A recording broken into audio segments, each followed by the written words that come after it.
When world leaders talk about slowing down climate change, one word tends to come up a lot: coal. Experts describe it as the dirtiest of all the fossil fuels, releasing more greenhouse gases than any other source of energy. While this dirty truth has many people pulling away from this carbon-rich rock, others are reluctant. It's pretty bleak for this area.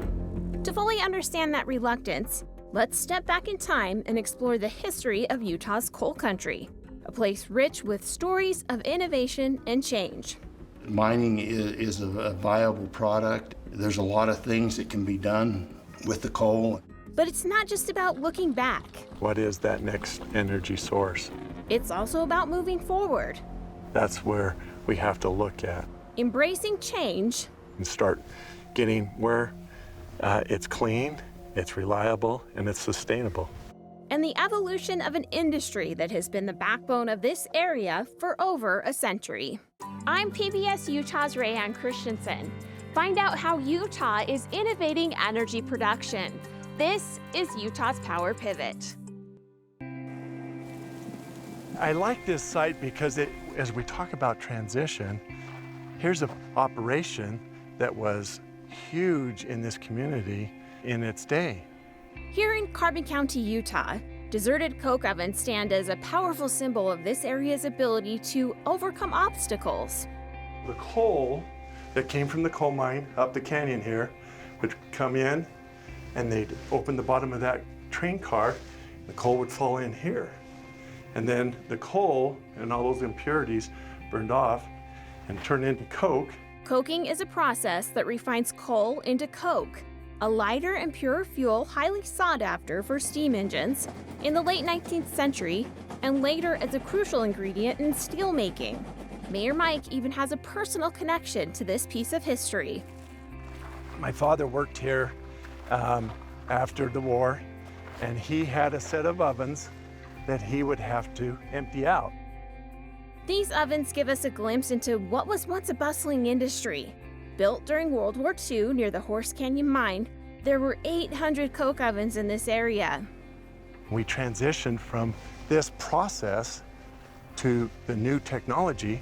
That's why I think that as we talk about transitioning, what better place to be is right here at the coke ovens. To better understand this area's deep connection to coal, let's go back even further in time to when Utah was bustling with mining and railroads. Coal played a vital role in shaping the Utah we know today. Nowhere is that more apparent than the town of Helper, where a museum now celebrates that history. Once coal was found in this area, the bosses would send, recruiters, people from the industry throughout Europe. There were 27 different nationalities that were on the main street at one time. The mine wanted to portray that they were taking care of the family once they brought the immigrant family over. And what they would do is they would stage a picture where the first payday, they would take a picture of the immigrant and send it back to his family, letting him know that he was providing for the family, and they would call it Papa's first payday. It wasn't a large amount of money that they were making. The mine was more or less kind of double dipping. They would pay them their own currency that they called scrip, knowing that they would have to spend it at their company stores. My great-granddad came from England, came here. He worked at Sunnyside.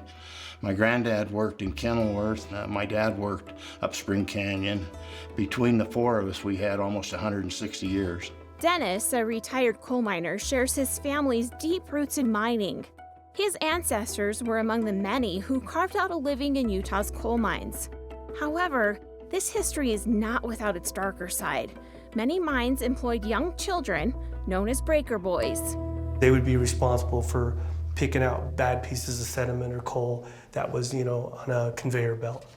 Pictures like this were the main reason why child labor laws were created, because a lot of people, particularly on the East Coast, were appalled that children were working in these conditions. The industry was not without other tragedies. This is the Castlegate mine disaster that happened on March 8, 1924, and this is the actual number 2 mine itself. And basically, what the yellow markings indicate is where the bodies were located by rescue workers. And then the images that you see are after the explosion itself. There was 172 men that passed away from this explosion. The biggest one happened May 1st, 1900, and this was the winter quarters disaster. And there were entire families that were wiped out. Dennis remembers the Wilburg mine fire of 1984. Fire started in a compressor. They was going for a world record. All the upper management people were in the mine at the time because they were coaching them on and cheering them on, and then the compressor started on fire. Nobody moved quick enough, and it overtook them all. 26 men and 1 woman. It was a tough time in history. For locals like Dennis, these stories aren't just about remembering lives lost. They're a reminder about the commitment people in the area have to each other. What was that like being in management and knowing the dangers for your crew? That was my biggest fear, getting somebody hurt. Fast forward to today, and we're on the cusp of a major shift. It's not clear what lies ahead for 2 coal-fired power plants in eastern Utah. They're scheduled to close in the coming years with no solid plan to replace the jobs that could be lost, causing uncertainty for workers and their families. Something Mayor Mike understands both as a leader in Price City and as an employee in the energy industry. For every 1 employee in those power plants, there's 7 outside that are supporting that industry. So it's going to be a huge impact, not just for the coal-fired power plants, it's the coal mining, it's the businesses, it's the restaurants, it's everybody involved. There's not a whole lot going on, and there's not a lot coming in, and I'm afraid that all the kids are going to end up moving on. I still worry about them. I worry about my grandkids more than anything. And why is that? Because there's nothing here for them. On my crew, I have young guys. I have from 27 years of age up to 45 years of age. So they still have a lot of time to be in the workforce. What do? They do ask me that. What should I do? And I really don't have that answer. If they want to stay in the area, there's nothing available that can pay them the wages what they're making with the power company. Looking to the future, there are glimmers of hope. Local leaders are optimistic about the economic impact of Utah State University's eastern campus in Carbon County. Plus, the San Rafael Research Center is exploring exciting new possibilities in the energy sector. And other business leaders are also finding creative ways to keep coal relevant. I guess you could call us a refinery of carbon ore. Stephen Fawcett, CEO of EcoCoke, is innovating by turning coal waste into cleaner, valuable products like briquettes for steelmaking, leading the industry towards a more sustainable future. We are a disassembly line. We capture each segment, condense it, and then separate that and sell those products. The future path for energy production in Utah isn't crystal clear right now, but what's certain is that we are looking at a story of evolution and change again. We did it then, we can do it now. And that's I guess the motto that we should be saying is, you know what? We're smart, we can do it.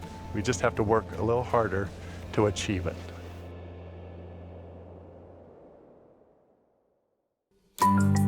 Funding for Utah's Power Pivot is provided in part by My Good Fund, the Norman C. and Barbara L. Tanner Charitable Support Trust, and by donations to PBS Utah from viewers like you. Thank you.